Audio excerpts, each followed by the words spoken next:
Today we'll talk about how can you enable bulb space on your Crex app. We will to figure out the solution on how you can do that on your app. So all you have to do, just go down, click here on profile down here. So then it's show for us here this.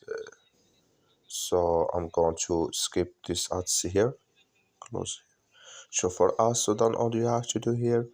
So you just click here on my settings here. Then come to next step, then all you have to do, just click here on space settings here. So then you come to next step here, come here to bulb space, click in this sign.